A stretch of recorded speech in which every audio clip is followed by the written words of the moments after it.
are bright and shiny in my mind. You got me loving, hating, crazy indecision in my mind. Welcome to the Fall Podcast, where the focus is on deer hunting, tips, tricks, tactics, and stories from across the Midwest.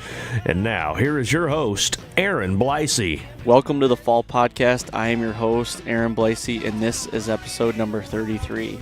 And on today's episode, Justin and I are diving into our 2019 season goals and everything that we're going to be changing up or doing differently, or, anything to have to do around our 2019 hunting season. So I'm excited to get into this one, man. How are you?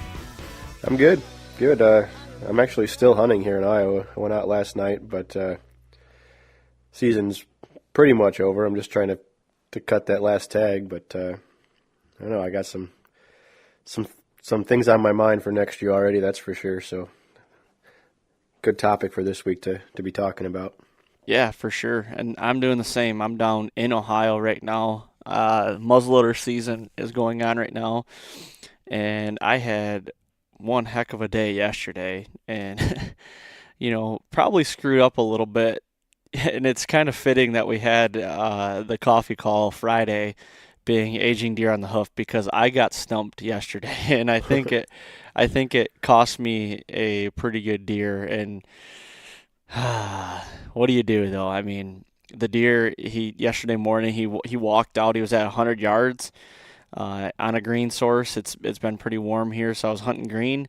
And he was a wide 10, mainframe 10, short tined. And, man, he was sitting there, and his face, he had the Roman nose with a short snout, and he was a 4-year-old in the face so much. And then he'd turn his body, and I'm like, oh boy. I mean, it was just so borderline. He was for sure 3, and then I'm like, boy, but he could be 4. So I let him walk off. And after the hunt, Adam and I, we drove around. We took the electric Ranger and drove around the farm to grab cameras that have been marinating ever since November. And he ended up showing up on a couple cameras, and I got a really good look at him at a couple of different angles, and the deer's 4 years old. I mean, there's no ifs, ands, or buts about it. I mean, I kind of screwed up, but what do you do? I've got the next 3 days to hunt, and hopefully he'll show back up and and be able to get him down. Yeah, it seems like, the weather's really nice everywhere, which is fortunate but unfortunate for everybody still hunting. But I don't know, it seems like we talked about, weeks ago now, but those warm-ups are kind of a break or a relief for the deer, and it's not a hard winter really anywhere, it seems like. So no, it just sucks, because I know that a lot of them are on their feet, like, last hour, or, the last half hour of daylight. They're not really, they're going back to food, but it's not like it's an October feeding pattern. I just don't see that cold weather pushing them out. Right. Because we don't have the cold weather. So they're just kind of staying bedded down and staying in the sun until they have to get up and eat, which, from what I've been experiencing, has been just about the end of camera light. Yeah, last night, Adam and I got in the blind, and we got in around 2:30. We knew it was kind of early, but I wanted to get in there and be able to have everything settle down and just let it all happen. Well, legal shooting light here in Ohio right now is 5:44, I believe. And at 4:28, the first deer came out. 3 little bucks came out, and came sprinting to the green. It was unbelievable. That's what I've been seeing too. As fast as they could get there, they're sprinting to it. That opened the floodgates. Those 3 came out, and then, just one after another, it seemed like. And basically I would say probably from 5 until, legal shooting light, 5:44, somewhere in there, it was constant deer movement coming into us, into the green. And we ended up seeing 30 deer and 9 bucks. We saw a really good 3-year-old. Actually, a couple good 3-year-olds. One real slammer 3-year-old. But I don't know, the movement was good. We could have shot all of them, all the deer. You know, they were within range. Yep. All came into the green plot and everything. But we have cut corn around us, and they're just not in the cut corn at all. It's the adage, you know, if it's warm, go to green is staying true, because they run through the cornfield to get to the green, because I can see it all happen. So, Yeah. and it's been warm, like you said. You know, last night it was like 47 degrees, and they were up moving. We saw 30 different deer, so. Yeah, I only saw 7, but it was like I got out of the truck to walk in, and it was like 2:45, and my truck said it was 58 degrees. Oh, really? Yeah, it is nuts. I mean, I found some standing beans on a piece of public land like 45 minutes from my house, and I didn't really have high expectations, but I said, you know, it's the only food around. There's no food plots. There's no green. And it could be worse. But Right. I don't know. I'm going to keep hunting that, I think, until probably Tuesday or Wednesday. And then I may hunt the boss's private farm. He's got some management bucks he wants to get out still, and only one tag left for himself. So he invited me to hunt there once they take off for ATA. And I don't know. If I don't kill on public, I'm probably going to take him up on that. Hopefully get some cold weather move in, or maybe even a cold front. I mean, it's just been so warm. But, you know, I mean, today is going to be the day here in Ohio. Tomorrow it's 70% chance of rain. It's supposed to go up to 50 degrees. And Tuesday's the last day of the muzzleload season, and it's supposed to be like 40% chance of rain and like 50 degrees. Today's sticking around 34 to 35 degrees. So I'm putting a lot of emphasis on tonight. I didn't actually hunt this morning because the wind was terrible for getting into this area where I wanted to get. And late season like this in January, I would have done more harm getting in there this morning in the situation and how I have to access this farm, because in my eyes right now, the more valued sits are at night. So Yeah. I just took the morning off, and we're doing this podcast now. And so hopefully it pays off tonight. We'll see. The deer that I probably should have took yesterday, we ended up naming him Malcolm for Malcolm in the Middle, that TV show back in the day. Yep. Because I was real hesitant about, I was in the middle of a decision. Should I, shouldn't I? Is he 3? Is he 4? Or whatever. So he's ever known as Malcolm now. So Nice. hopefully he'll come back out. But there's still some deer around. I mean, Highwayman is still there, and Bobby Boucher. So, and you never know what might just show up. So hanging my hat on that too. Yep. There's always that X factor. Yeah. Speaking of X factors, so, we're in 2019 now, but we're wrapping up 2018 season. So going into 2019, what are your goals? What are you looking to do, and what are you looking to change for, this upcoming deer season? I've been hunting the public land here in Iowa all season. It's my first year here, but I'm going to entertain the lease option, I think, for next year. I'm going to start keeping my eye out for leases that are going to be coming up here, and just try to find something I can invest more time into and apply some of these strategies like we've talked about, or, that maybe a lot more other people are doing. I'm not going anywhere, and it's not that I dislike the public hunting. I think it's a real test of, your understanding and your abilities as a whitetail hunter to go out there and, just match wits with the deer that all the other guys are hunting too, like that are in the same situation. Maybe they don't have a lease, or they don't have any private ground, whatever reason drives them out there. It just adds another element to the hunt when you have to outsmart the people and the deer, I think. And like I said, it's not a bad thing, and I'm not unhappy with the results I've had. I would like an option that I can invest my time into, where I can try to grow some deer and, just have that relationship or that story with the animal, a little deeper. Now, you want to do the lease. How are you going to go about doing that? Are you just going to start knocking on doors? Are you going to, look at any leasing agents, or, what's your plan of attack there? I'm going to start with looking at some of those leasing agent type websites, and just kind of see what's available, get an idea for, what a good price is per acre. And then, I don't know. I really don't know what else to do when it comes to trying to lease private ground. I mean, it seems like if there is anything available, or if any farmers know that they can do that, they're already doing it.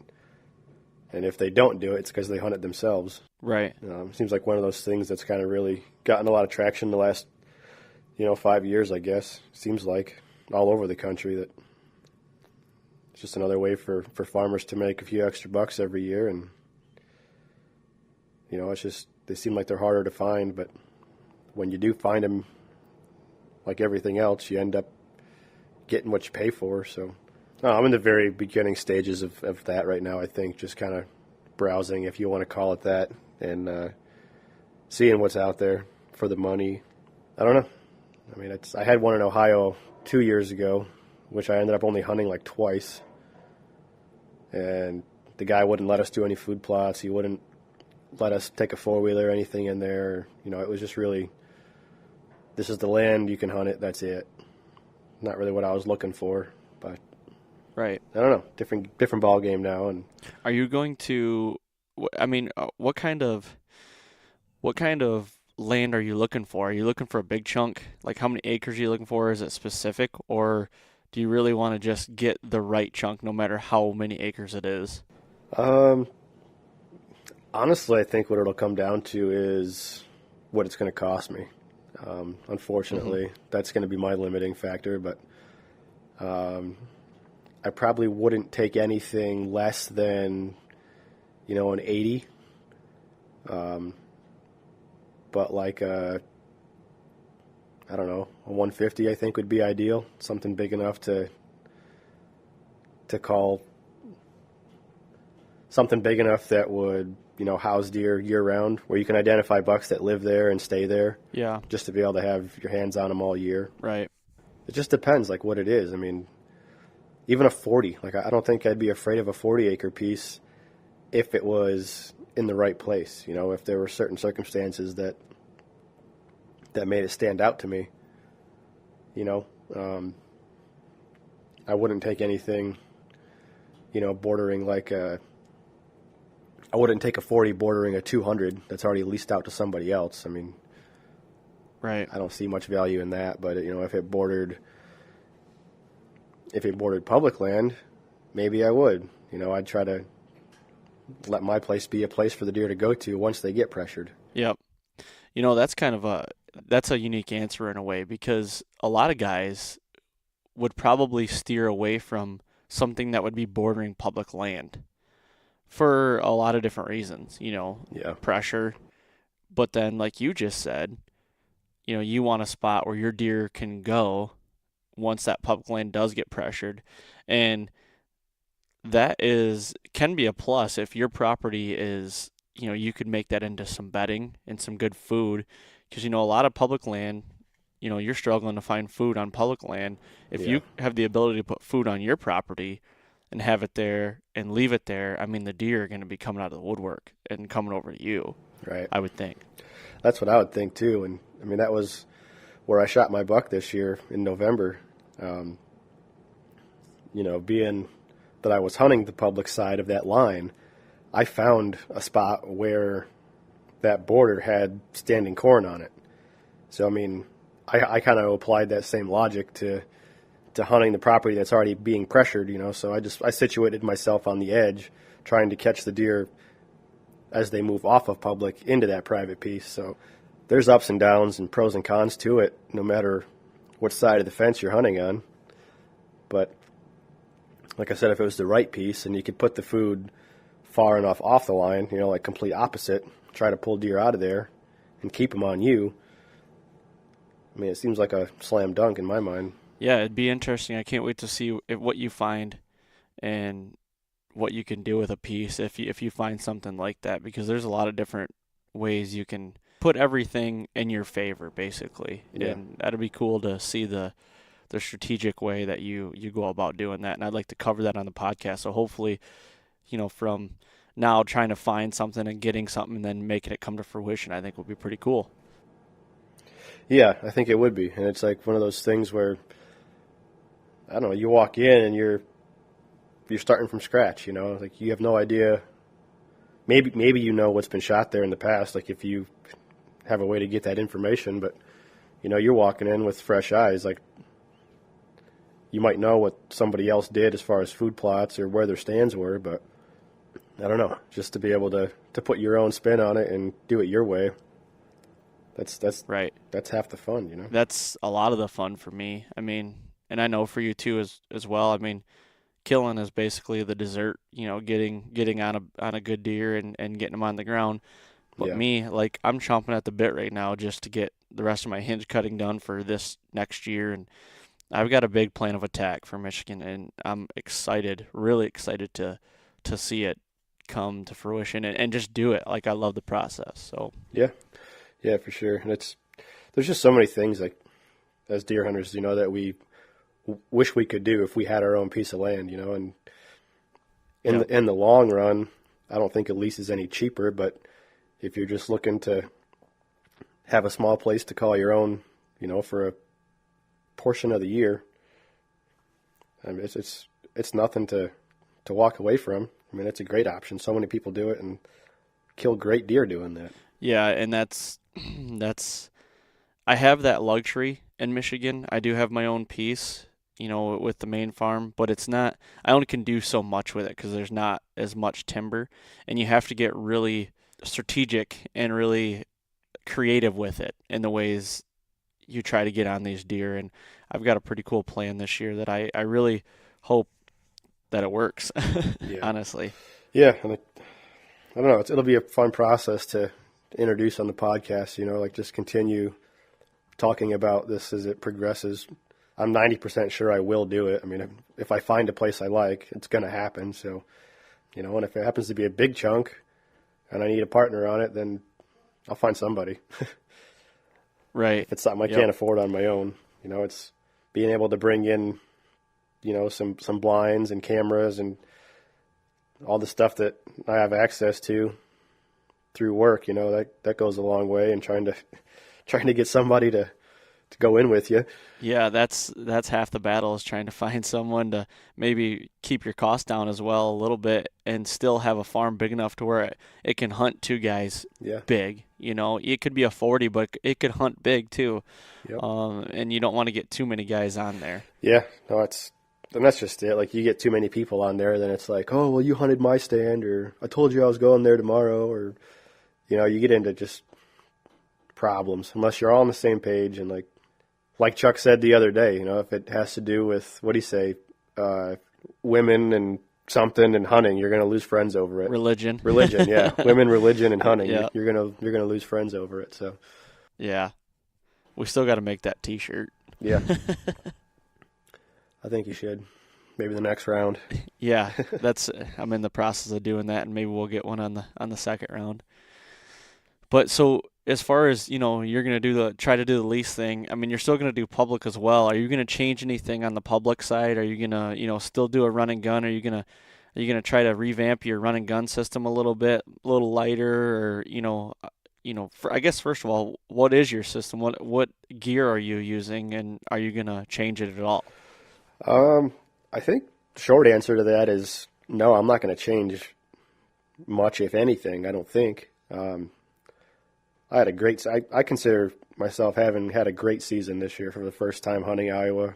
Never seeing any of this land before, and just scouting it out and, you know, looking at maps. So as far as gear goes, I'm using Lone Wolf stands and their sticks, just because they pack so nice. Everything is, you know, the sticks strap right onto the stand. Really nice, comfortable shoulder straps. And I actually have a backpack that I'm using. It's like a soft-sided bow case with a backpack integrated into it. It's like, imagine taking a bow case. Really? Yeah, imagine taking a bow case and, like, you know, tip it vertically. You know, so you got that straight side, that straight edge would be the bottom of the case, you know, on one side. If you were to cut off, you know, horizontally, maybe cut like 2 feet off of that, you know, you're left with a little over half of the bow case. And then there's a backpack integrated on top of that, so you can slide your bow in there. You get all your stuff in the pack. But what I've been doing is, even though that Lone Wolf is really light, that's still why I choose to use that. But I put the stand in the bow case, carry my bow, put my tripod and camera and everything in the backpack, and then if you get into toting in camera arms and all that stuff, I mean, you're pretty weighted down, but we've talked about that before. That's a whole nother animal to skin there. But what pack is it? What's it called? It's by Insights. Insights Hunting, and I think that one is called. Oh man, I don't know off the top of my head. I have to look. So it's called Insights Hunting. I've never heard of that. So they actually make a pack. Is that for like a run and gun setup? Yeah, it seems like it, or else like a long distance kind of thing where, if you're packing your bow, you don't want to have it in a sling or you don't want to be carrying it for whatever reason. You throw it right in that bag, in the case, and just go. That's cool. It I have is. to look that pack up. That's cool. Maybe I'll put that in the show notes for everybody if they want to. Any run and gun guys out there, I'll put it in the show notes, a link to there so you guys can see what Justin uses there. Yeah, definitely do that. They're on Instagram too. You can look them up at Insights Hunting. It's a really cool pack and it's comfortable. It's called the Vision is what it's called. The Vision Bow Pack by Insights. Okay. Yeah, I'll put something in the show notes, and if you guys want to look that up, and I know there's quite a few guys on here that do the run and gun and that they listen to it, and they're always. I mean, all those run and gun guys are trying to revamp their process. Yeah, like I said, to me it helps because you never know what you're going to run into on the way to your stand. I mean, if you've got a short walk, and I say short quarter to half a mile or a couple hundred yards, whatever it may be, I like throwing the stand in the bow case part of the pack. Carry your bow in, and then just start setting up when you get to where you're going. If it's a hang and bang scenario, but I had really good luck with it. I throw my quiver right in there once the bow's out. Get my bow hung up, set my tree arm up and everything, and then I hang it on the top hook of my step. Because here on public land, you can't screw anything into the tree. It's all got to be strapped on. You can't puncture the cambium layer of the tree, I think is how they define it. But a lot of states are like that. Yeah, so it's handy, that's for sure. And that's sweet. Again, to circle back and answer your original question, short of inventing a lighter, better, faster, quicker tree arm, I don't think I would change anything about my setup as far as my run and gun on public land. Well, that's cool. You've got it dialed down to what you want it to be, and you're quick and efficient with it and quiet. So that's all you can ask for. Yeah, that's really all you can ask for. It took me a while. I think the first time we went out this year, my first hunt was like October 10th or 11th when I passed that 3-year-old, the one that crossed the river. And Yep. Yeah. Man, that was just like that was a train wreck. The first hunt of the year, you're just so excited and haven't set a tree arm up in 7 or 8 months at that point, and you've been shooting your bow. You're like, you're ready to go. Then you realize how out of shape you are and how heavy all your stuff is, and then it takes you way longer than it should to get it all put together and set up. Yep. And you just look at each other and you're like, what the hell? Is this our first day? Yep. Oh, yeah, it is actually. Yeah, I mean, it's been a great year for me.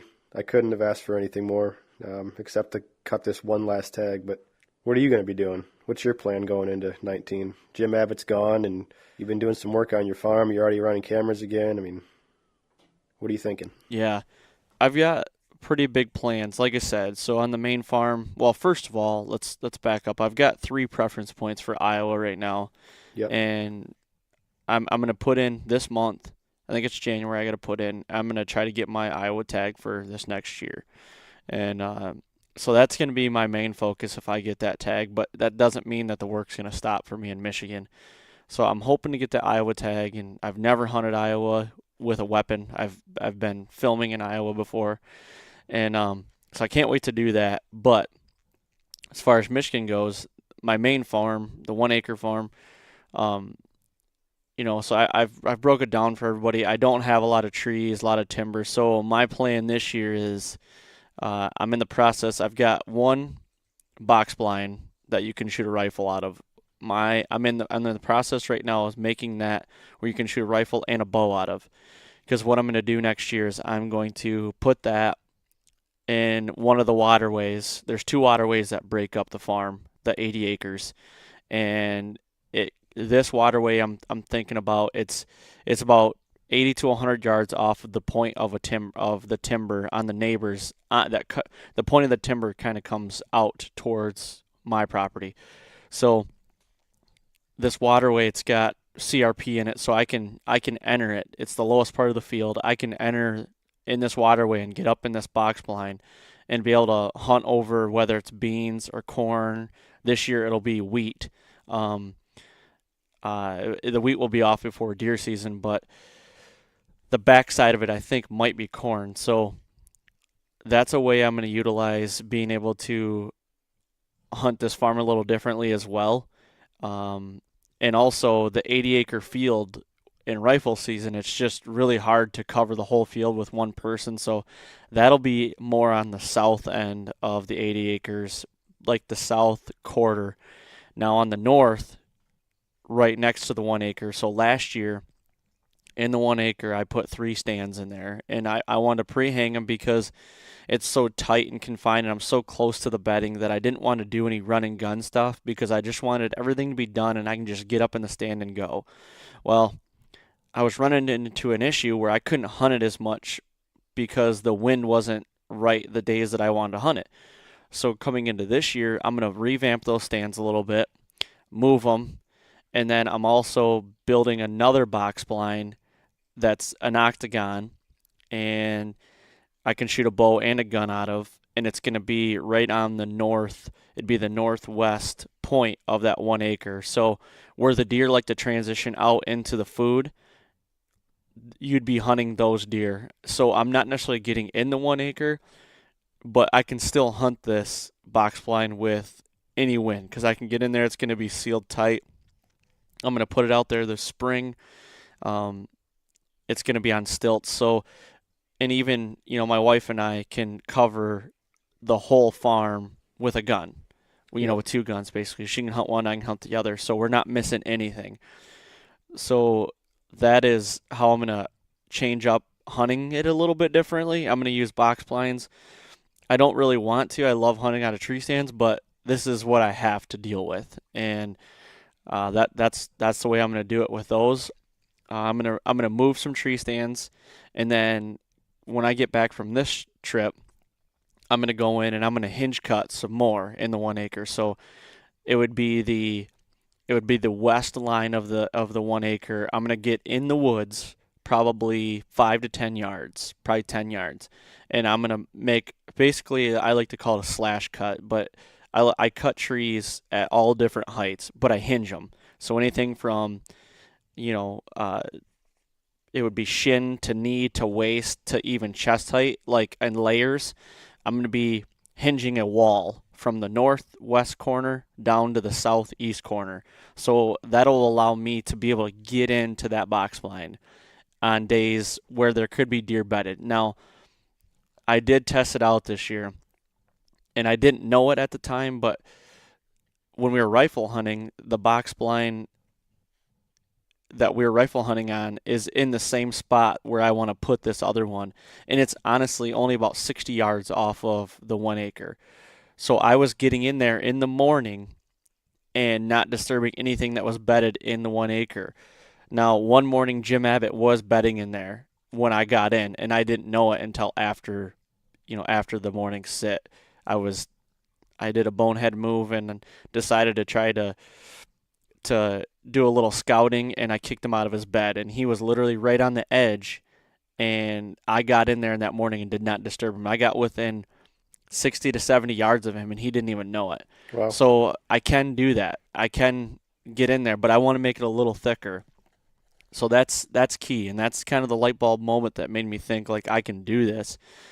So that's going to be, like, the biggest change. Now, on the other side of the road, we are putting another box blind, another octagon where you can shoot a bow and a gun out of, just to give another spot to hunt. And my father-in-law, he hunts that side of the road with his rifle, so that'll be his, where he's going to rifle hunt, and it just gives another, like I said, another spot to be able to field hunt or field edge hunt where there's trees on that side, but they're few far in between to be able to put a bow stand in. And I want to work some food plots in some areas where on the edge of fields and everything. So that's going to be kind of my game plan for that farm going forward. On my family farm, I'm going to step my food plot game up a lot more this year. And that farm, actually, I cannot hinge cut anything because, well, it'd be my cousin that actually owns it. He is a logger, so he comes in and logs off and select cuts and everything. So we're not allowed to cut a lot of the timber. Yeah. So we got to kind of get, we got to get creative with our methods. And I like to hunt edges and transitions there because there's a lot of edges. And this year I'm going to step up my food plot game there. So that's my big change on that one. I do have food plots on there, but I have not really paid a lot of attention to them. I'm going to get back into that and really hone in on some better food. And I want to make the plots like diverse. And what I mean by that is, in the past, as a camp, we would like put a food plot here that's clover. We'd put one over there that's soybeans, and over there that's peas. Well, this year I want to take a new approach, and instead of doing that, I want to take one plot and put all those into one. So maybe one corner is soybeans, one corner is peas, one corner is wheat, one corner is brassicas or clover or whatever. And my theory behind that is, a doe family group, in my opinion, will come and they'll make that home.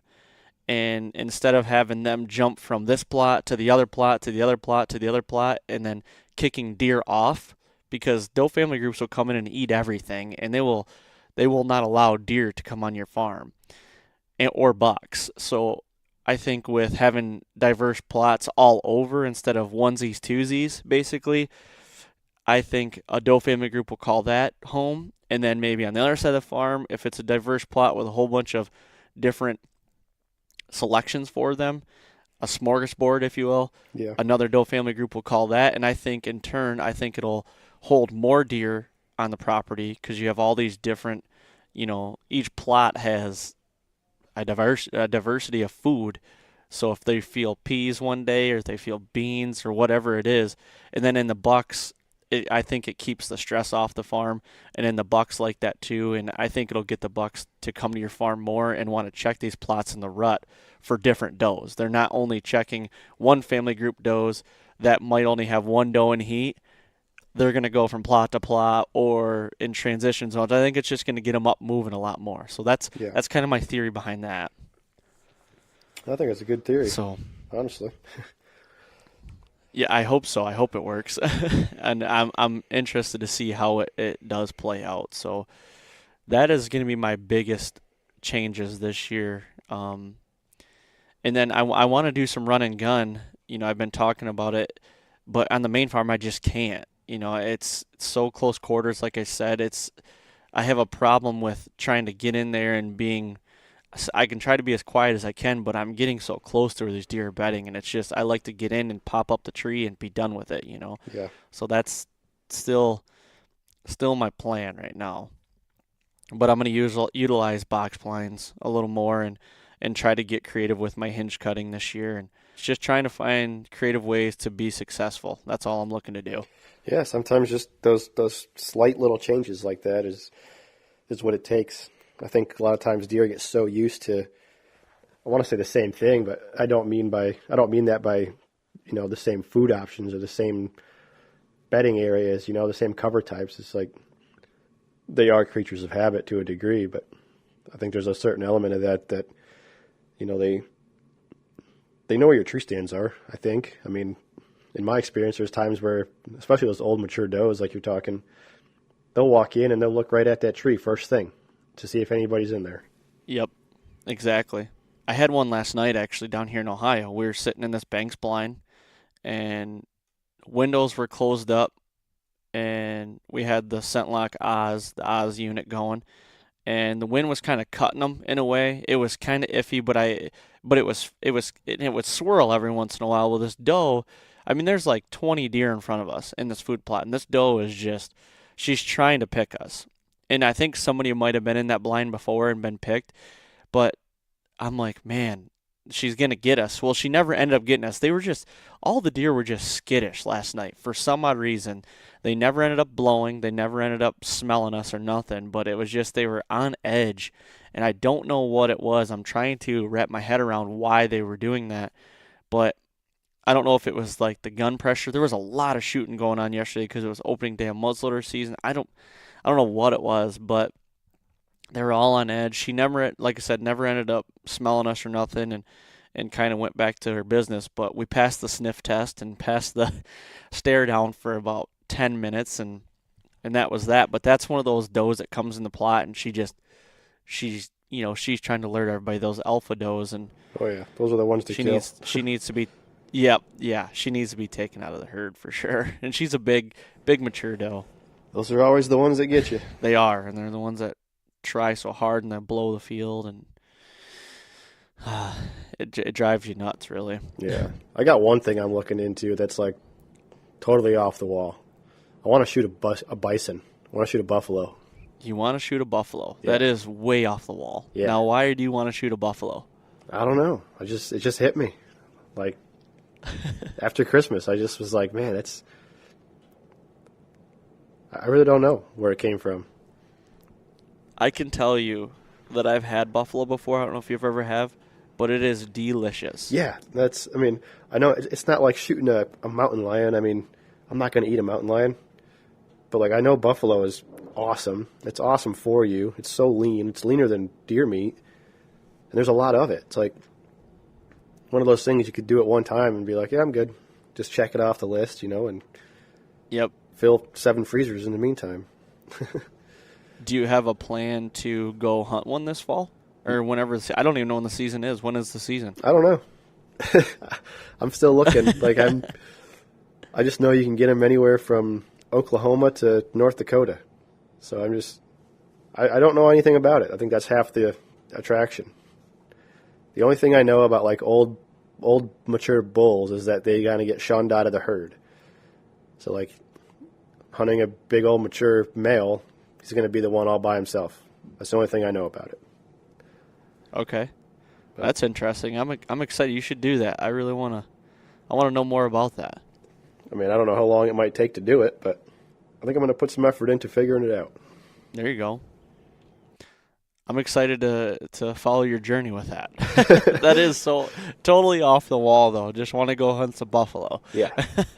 I don't know. It's just like historically such a iconic animal. And I think like as a hunter, like something you can really connect to. Like if you go into it with that kind of a mindset, like what it represents in American history. Like, I don't know. I want to see what it feels like. And then if I happen to get one, then obviously it's all the better. But I don't know. I never thought about it before. It's always like, I got to go to New Mexico and do elk. I want to go to the Yukon and do moose, like those are fun. They would be fun. But I don't feel like a buffalo is really on anyone's, top 10 list. Yeah. Go kill one, and when you do, you're sending a half a backstrap to me, just so you know. Okay. Sounds like a plan. Because I want to try that. I've had buffalo before. It was a while ago, but I just remember it being so good. Yeah. I know a lot of restaurants are even starting to serve it. Like, obviously not the same quality or condition, I wouldn't think, but like I know like Cheesecake Factory and like Ruby Tuesdays, like there's some chain restaurants that have it on their menus, mostly in really burger form. Yeah, but I don't know. I gotta try it. I gotta do it one time. Yeah, you really do. Just go do it. Just say screw it. I'm going to do it. Just leave one day and just go hunt one. A public land buffalo in South Dakota. How about that? There you go. With a bow, spot and stock. Yeah, I think you should just leave one day and just say, I'm going on a buffalo hunt, and just do it. There's nothing else really to talk about. Don't talk about it, be about sure. it, right? That's what they say? Be about it. That's all you gotta do is just be about it.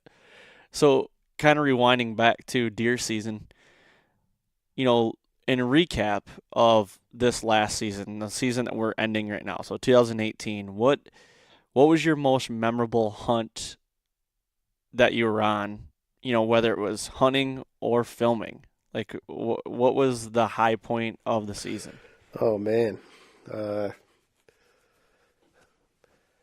think the first thing. I mean, it sounds pretty cliche, but shooting my first buck in Iowa. I mean, November 9th, about 3 o'clock in the afternoon, when I rattled that buck in on the ground by myself and filming it. Like,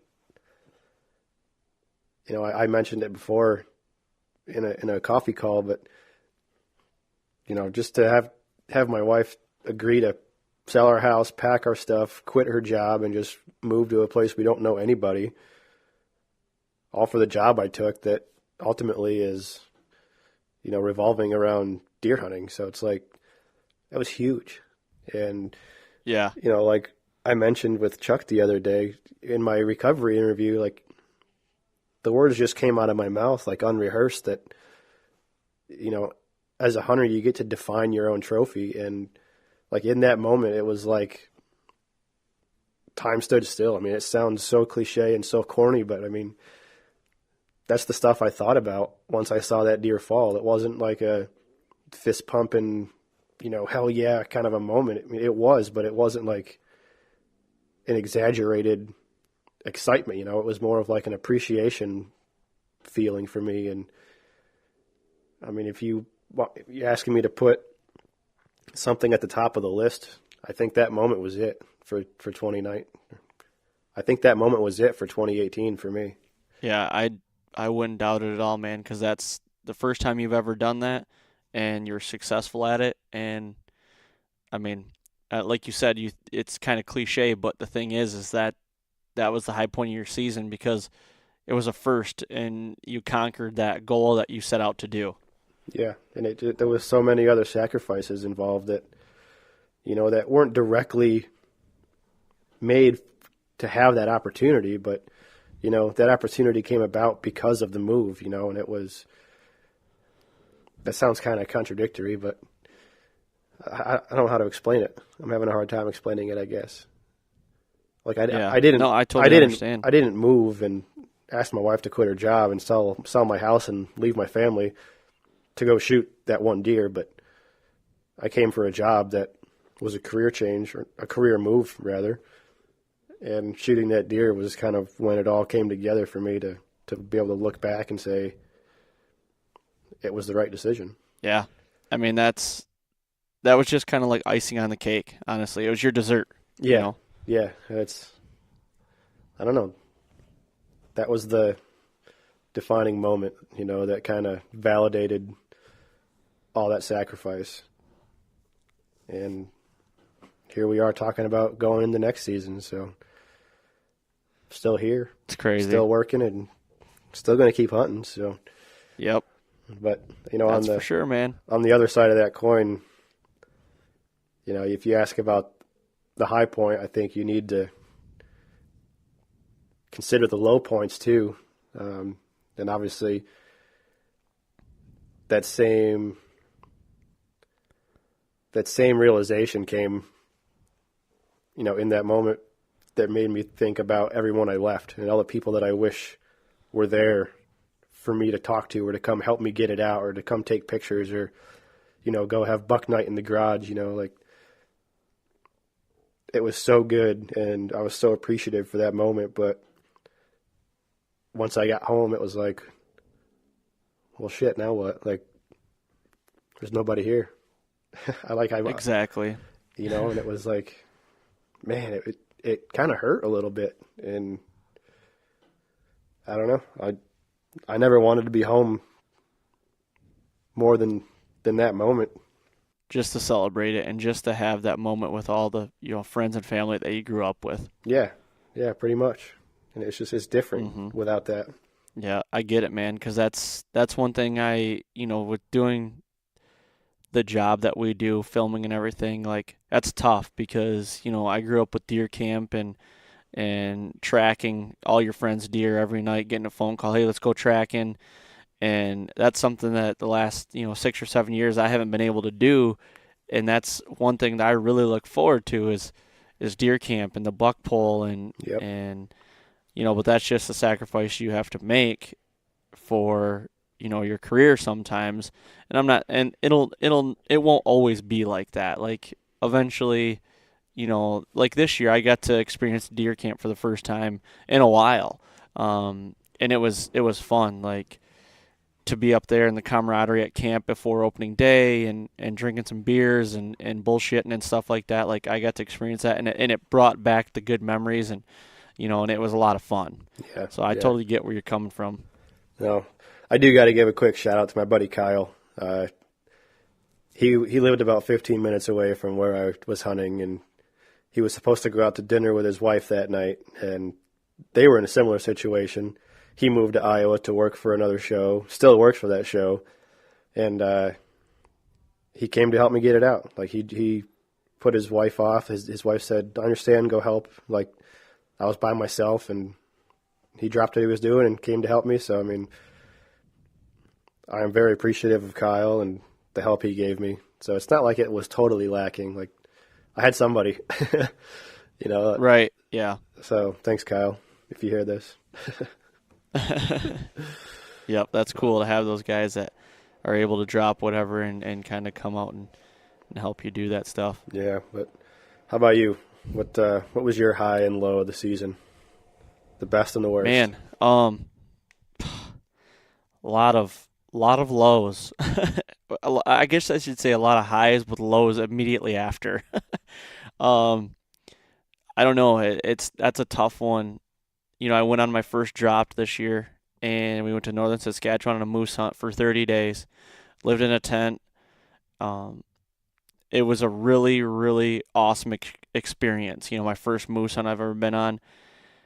And a lot of people would probably think that would be my high, but it's really not.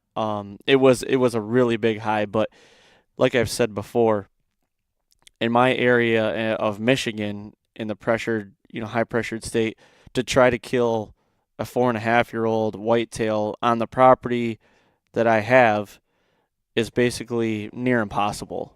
Yeah. And I don't want to try to play it up a ton, but it really is. I mean, in all my years of hunting, this is like the first 4-year-old I've ever been able to hunt in Michigan.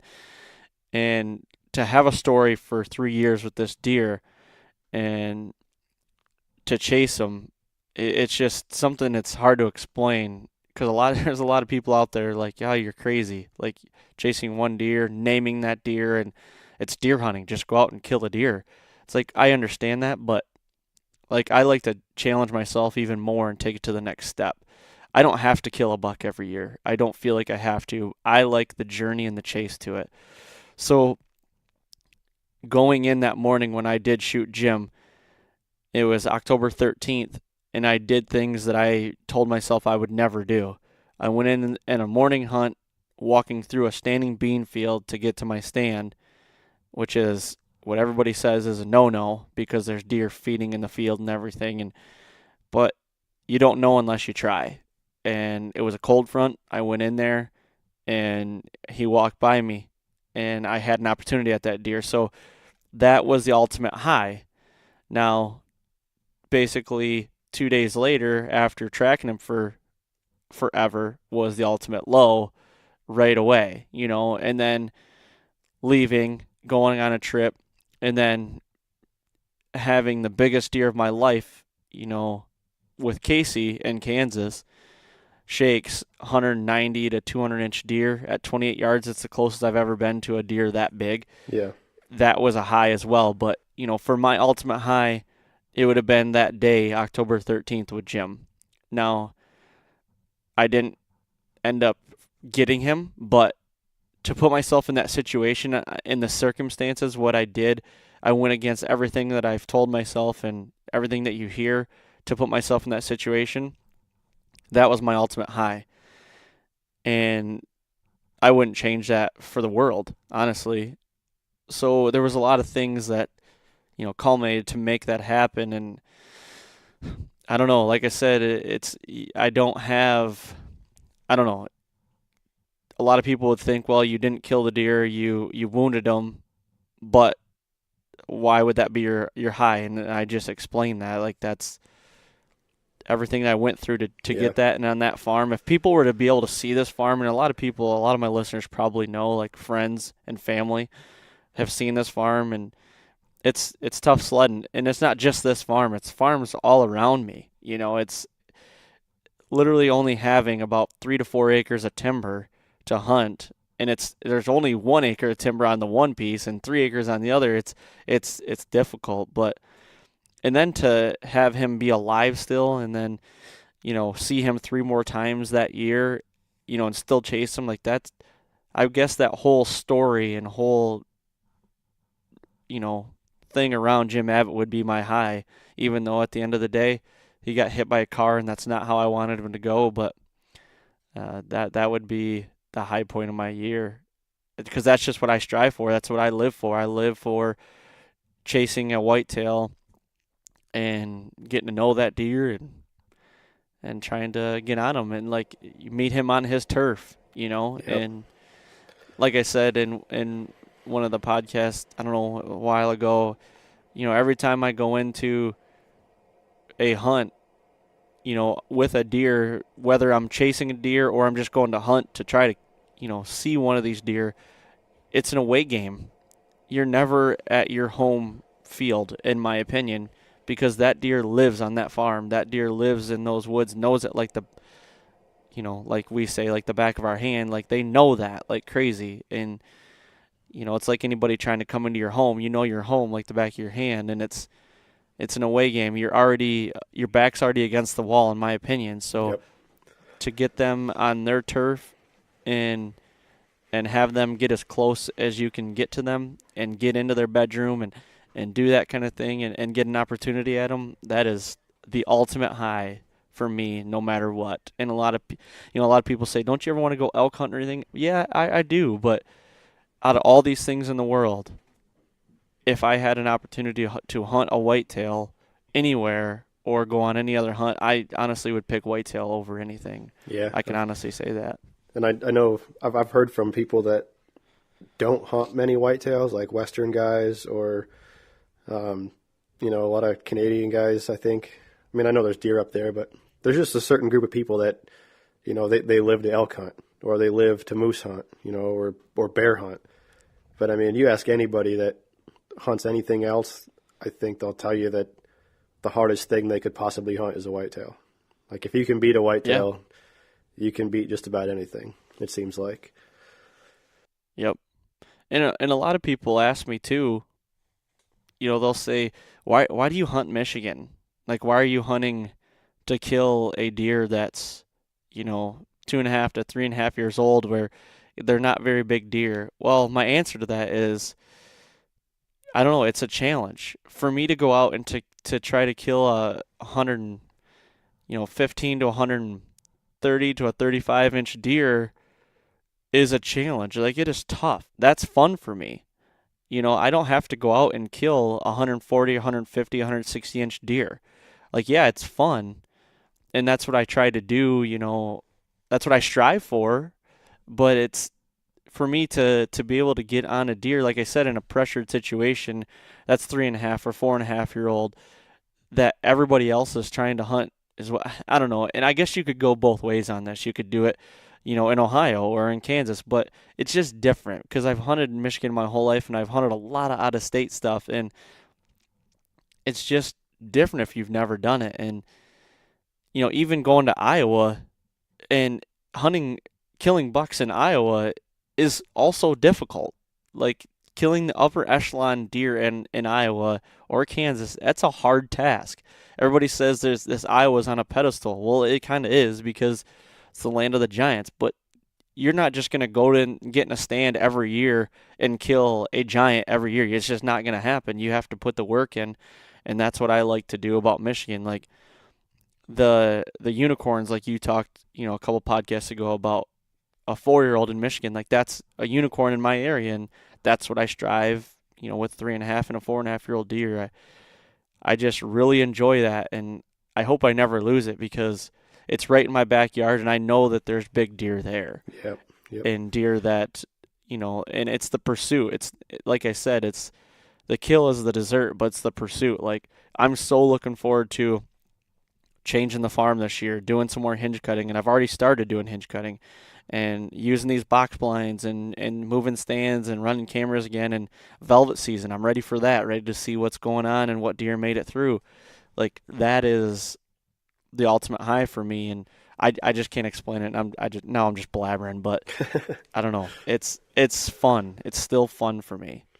Yeah, like you're going against the grain. You're doing what nobody else wants to bother to do.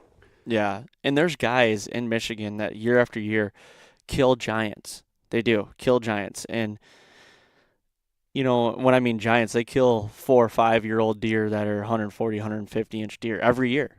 They just do, and they're great hunters. But one of the most important things I've ever heard somebody say is, like, you can't kill 100 and whatever it is. You can't kill that unless you have one. Right. You know what I mean? So it's like, I try to go after the top 10% of the bucks that I have. That's what I'm trying to say. Yeah, I understand that. I think anybody can understand that. It's like you said, you can't hunt them if you don't have them. So, I mean, you just, depending on where you're hunting, set your standard accordingly and, do the best you can to either raise them or to let them get to that standard. If that means passing an amazing 3-year-old, then, you're not going to shoot them at 5 if you shoot them at 3, no matter what they score. Right. And you're only as good as your property. Right. Honestly.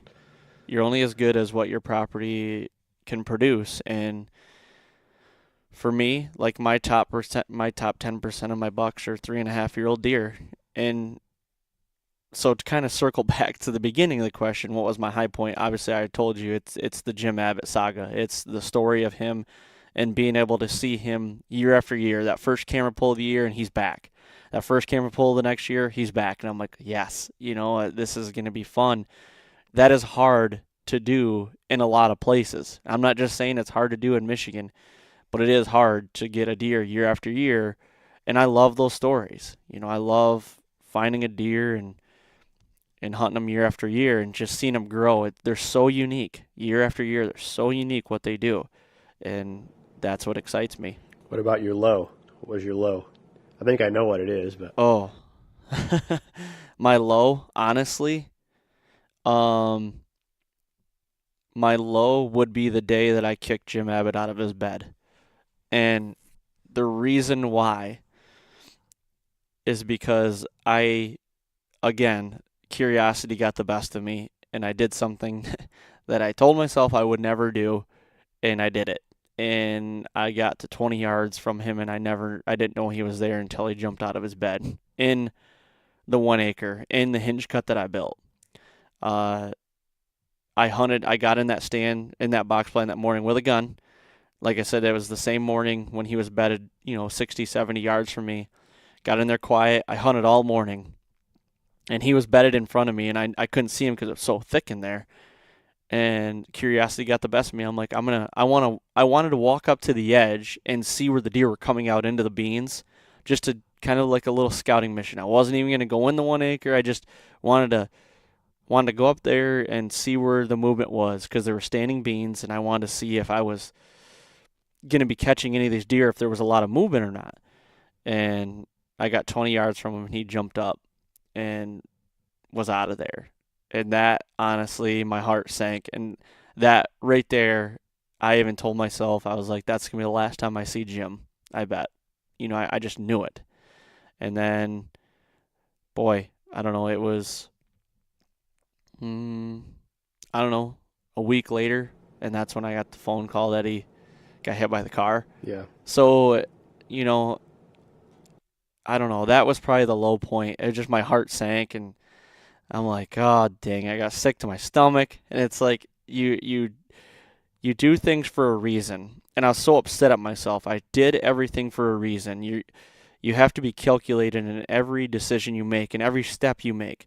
A lot of people say when you walk around the woods in Michigan, it's like you're walking on eggshells. You have to be at your best all the time.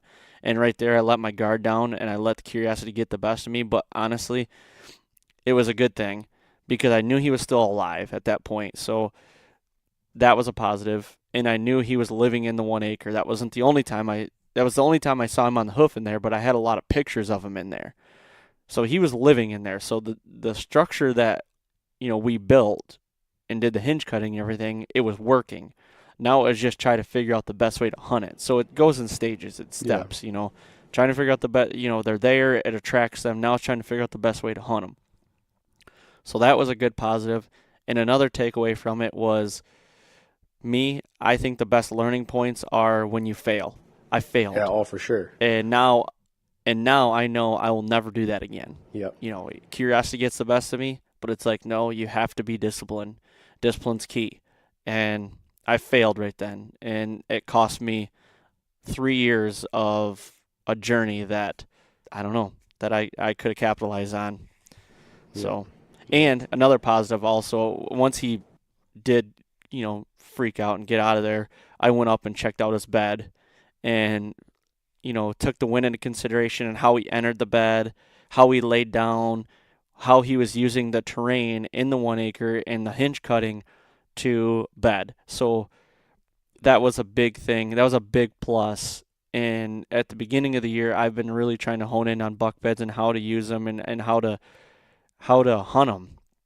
And he gave me a lot of information on how he used that bed and how he used the terrain. So that was another positive. Yeah, just make the best out of a bad situation. So that would be my low. I mean, that morning, I had him at, however far, within 100 yards for sure, and then ended up screwing it up again. So, but a lot of good learning points this year. A lot of even when I shot him with my bow on the 13th, I rushed the heck out of it. Making that moment slow down. We talked a little bit about that with Chuck and the moment of truth and how you make that moment slow down and so a lot of positives, even though they were negatives, a lot of positives come from learning points from the negatives this year for me. Unfortunately, the way it goes, I mean, if you did everything right, like in your whole life across every aspect of it, if you did everything right the first time, like how much fun would you really be having? Or not even fun, but like you'd be freaking bored, I think. Like, yeah, you wouldn't have that feeling of failure. I mean, the best way to figure out how to do something right is to do it wrong. No matter how many times it takes to do it wrong, you eliminate those parts of the process until it becomes right. And then right, that's the reward. Yep, definitely. I agree 100%, man. And you'll never make that mistake again. Well, in my case, like I can't speak for everybody else, but I'll never make that mistake again. Yeah, like you said, your curiosity got you, and your gut said you know better, but you did it anyway, and you were reminded that your gut was right. And that's another thing. From now on, I go with my gut. If my gut says don't do it, then don't do it. You just got to tell that little guy in your shoulder that's saying, no, you can go do it. You can do it. Tell him to shut the hell up and just not do it, Yeah, and I mean, I call it instinct. I mean, again, talking with Chuck last week, you're either born with it or you're not. Like, not everybody's a hunter, and that's fine, but there's certain things about hunters that make them who they are and, contribute to their success. And call it a gut feeling. I call it instinct. I mean, it's the same thing, but yeah, I mean, even aging deer or scoring deer or what you should or shouldn't do, access, when to take the shot, all those things, like, they all have to be made, all those are choices that you have to make. They have to be made correctly, in the right time frame to capitalize and to be successful. And I agree 100% with you. And I don't know. I don't know either, man. It's all you can do. Just keep making mistakes and learning from them and make yourself a better hunter for that reason. But what I do know is we're coming up on time. We're pushing time here, and I actually have to get some stuff together. I got to go film Jared Mills tonight. I got to be at his house here in about an hour. What do you think about getting him on here? Yeah, Let's do it, man. Talk to him about it tonight. Let's get him on here All right. and do one. I'm sure he will. He's done a couple for other podcasts, so I'm sure he'd jump on. Yeah. I'm going to get ready here as well, and we're going to hit the woods, get the muzzleloader out, and All right. do it all again. Well, good luck. I got a feeling you're going to see that buck again. Hopefully Malcolm shows up and we seal the deal. I'll keep me posted. Will do, man. I'll talk to you. Good luck tonight. All right, you too.